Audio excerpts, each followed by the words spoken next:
Hey guys, Trigger John coming at you with another Awaken Chaos Era video, guys. So today's video, what we're going to be talking about and covering is going to be spells.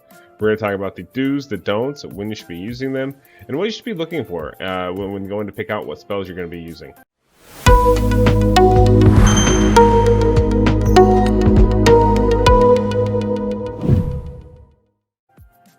Alright, so to get more information on the spells here, what we're going to do is I'm going to pull up a battle here.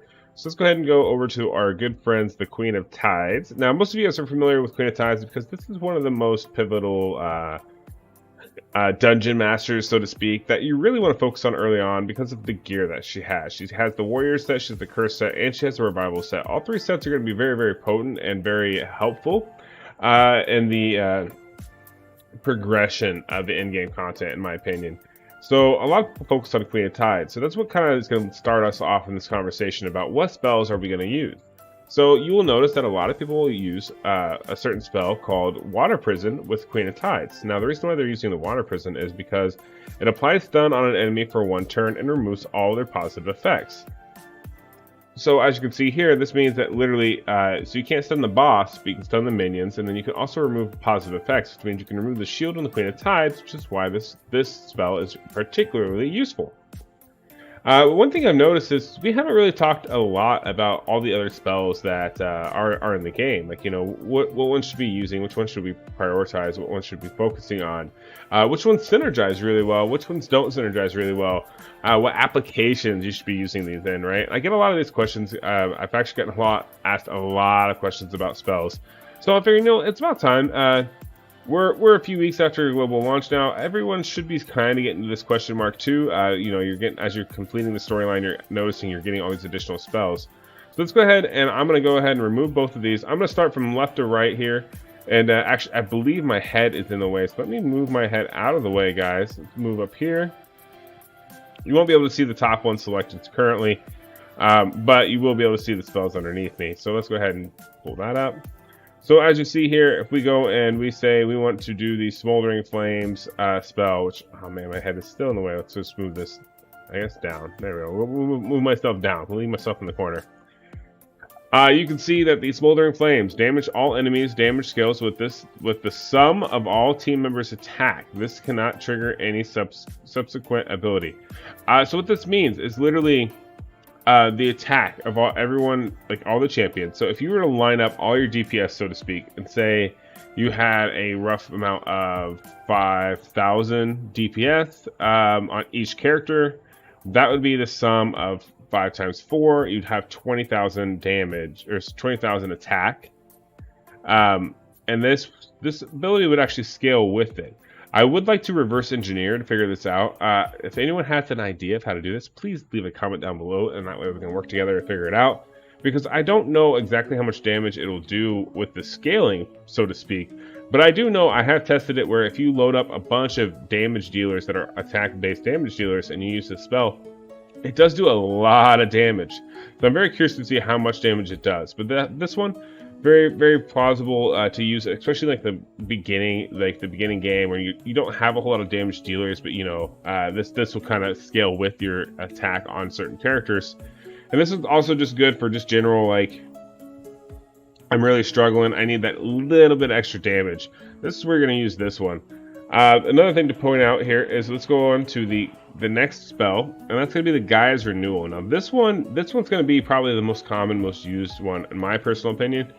I still use this one almost daily. It's definitely the best one in my opinion, and that's because it heals all team members for 15% of max health and grants them heal over time for 3 turns.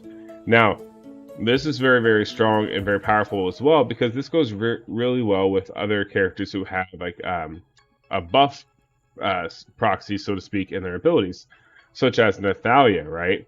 For every positive buff you put on Nathalia, she does an extra 10% damage, right? And on top of that, she, you know, becomes an AoE damage dealer. Now, Gaia's Renewal also takes care of that for you. So if you have this active and you proc this right before Nathalia, well then Nathalia has a buff on her, which procs her passive ability, right? And then she becomes an AoE nuker for you. So Gaia's Renewal has a lot of purpose and a lot of different things it can really bring to the table. So I definitely love Gaia's Renewal. The next one we're going to talk about is going to be Water Prison. Now, this is the one we were just talking about, Queen of Tides, so we won't go over this too awful much, but this is going to be a super, super impactful one, especially for the Queen of Tides. And even in a few other aspects where you just have a lot of built-up characters that you really want to stop. For example, Arena. This is going to really shine in Arena because it's literally applies stun on an enemy for 1 turn. So if you go first, say you go first, and it's a battle of Windstrix, right? You go first, but that other Windstrix, even after the boost, is still faster than your next fastest character. Well, at that point, you've lost your speed edge, right? Well, with Water Prison, if you were to proc Water Prison, use that on their Windstrix, and then use your Windstrix, chances are you definitely continue your path. So Water Prison is definitely super, super powerful and super potent, guys. That's another example as to what you could do and what you should do with Water Prison. All right, moving on, we have Last Breath. Now, Last Breath is one that is kind of niche, in my personal opinion. It's not something you're going to be using all the time. This is similar to... I think of this as like Balbera's passive ability, where it's revives a random ally and resets all their ability cooldowns. All ally dies after taking 1 action. So this literally means like, hey, so-and-so fell over. Hey, let's proc this and let's have them come back 1 more time and use their ultimate, so to speak. And then after that, they're done. So this is really, really good if you have like that, you need 1 more round just to kind of like nuke the opponent. That's where this comes in very handy. But the caveat of this is, this character has to be dead, and another character has to be alive still for the spell to proc. This can't be like an AoE wipe situation, and then you can use the spell. That's the problem with this spell. It's probably why it's not going to get used as much as it really could. If they were to change that to where like if you have Last Breath on there, it would randomly select a ally or whatever, even after everyone has died, then I think the spell would be pretty common, and it would definitely be used. But for now, the way it's set up, it's not going to be very used that often because... chances are, you're not going to have your best damage dealer dead and not have everyone else around you also dead. But that's my personal opinion. It does have possibility to be used, but I don't feel like it's a very highly used one myself. Moving on is going to be Sundering Purgatory. Now this one I know is used a ton. I love this one personally as well because it applies defense down on all enemies for 2 turns. This is the small defense down, not the defense down 2, which is minus 50% defense. This is the minus 30% defense. Still super, super impactful. This can get resisted, obviously.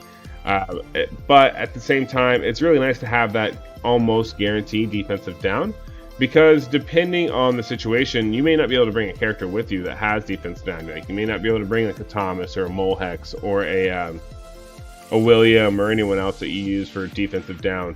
So this is really helpful, especially in those situations. I personally like to pair defensive down and the healing together. That kind of just check marks just a little bit of the box as far as what you need to progress in the game, because they synergize pretty well. Because those are both abilities that you can get from a character, but because you can bring both these spells in at once, you can kind of back off what character you need for like the healing role or the defensive down role, because you do have these at your disposal. Next, moving on, we're going to talk about is going to be the Shield of Mercy. Now, Shield of Mercy, this one is a little tricky. It took me a little while to figure out how this could be used and what it should be used for. But it grants a shield blocking 1 instance of lethal damage to apply to an ally, which restores 50% of the max health upon removal.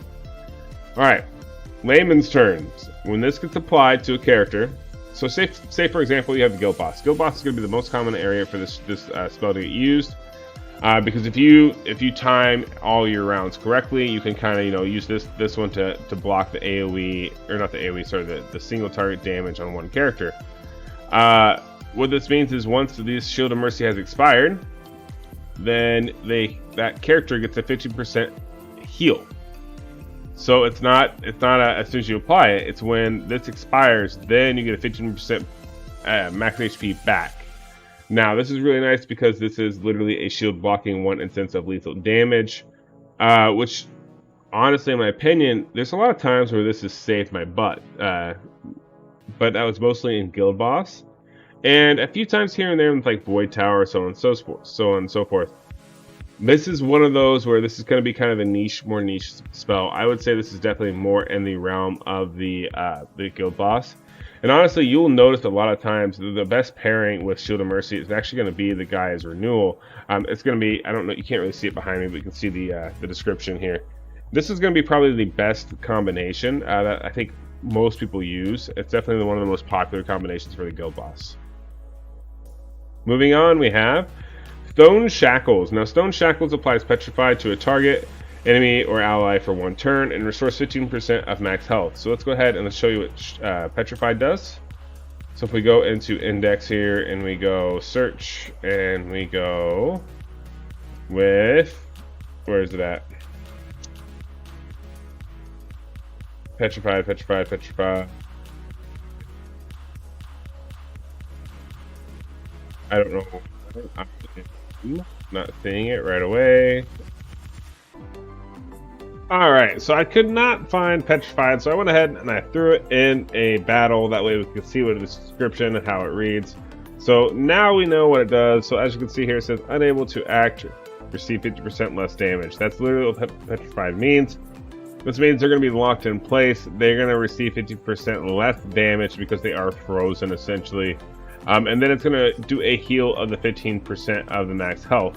Now, that one can be pretty useful, especially if you want to not necessarily, you have a stun where you have that cleanse. But if you want to still have like a stun and a heal, that's very helpful. Or if there's more than one target that you're really trying to do damage on, right? Because if you're trying to do damage on more than one character or one character in a fight, you're going to want to take this Water Prison and the Stone Shackles, so that way you can stun one of them and then you can petrify the other one. And at least that'll keep them from doing any like actions, right? So it's going to be the same thing where they're going to have 1 turn where they can't move. Petrified's going to give them 1 turn where they can't move. The only difference is with Petrified, they're going to take 50% less damage. So they will be harder to kill, and the cooldown is 1 less than the Water Prison. Alright, getting close to the end here. Rage Aura. Now this is one that I really enjoy, especially for like the certain different types of battles. Like Void Tower, I use this one a lot, where I will speed everybody into a certain comp, put my debuffs on the enemy, and then I'll use this Rage Aura and attack with my nuker. It definitely adds a lot of damage that your nuker can do. I highly recommend this one if you have such strategies where you want to do really fast, like boom, boom, boom, boom, and just knock out your opponent. It's going to be very heavy and prominent in the arena area, because yes, you are going to have that one character is going to use this ability, and what this means is they're going to be almost essentially like giving them an extra 50% crit damage on their attack. You definitely want to use this on characters that are going to crit, though. Don't waste it. You don't want to squander it away with a regular hit versus a crit hit. So, but yes, this one's going to be super powerful and very helpful. It's going to mainly be used in like Arena, Void Tower, and some other light applications. Last but not least, we have the Agile Leap is what this one's called. Now this one's interesting because this is skip this character's turn to allow an ally to come in first in the action queue.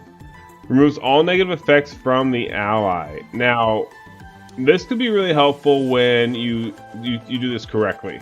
So it says skips this character's turn to allow an ally to come first in the action queue. This is the ally after this person goes. So say you have it's a brand new round and you've had one of your characters go, your enemies had one character go. Now you've got 2 characters back to back. You could skip the one, go to the next one, and that then cleanses that character, and then they could go, and then the order resumes back to the way it should be. So that's pretty much how that means. It's basically like a skip and then resume. This one, it's good. It's not bad, and the reason why I say is because it removes all negative effects from the ally. That's awesome. The problem is it skips this character's turn to allow an ally to come first in the action queue. That gets a little goofy, and it gets a little goofy to think of and work out, in my opinion. I don't see a whole lot of people using this one. I have seen a few people use it, especially like if you're having problems with speed tunes and you need to have a certain tune to get everything set up correctly. This is where this would be the application where, like, hey, I can't get the speed right. I don't have the gear.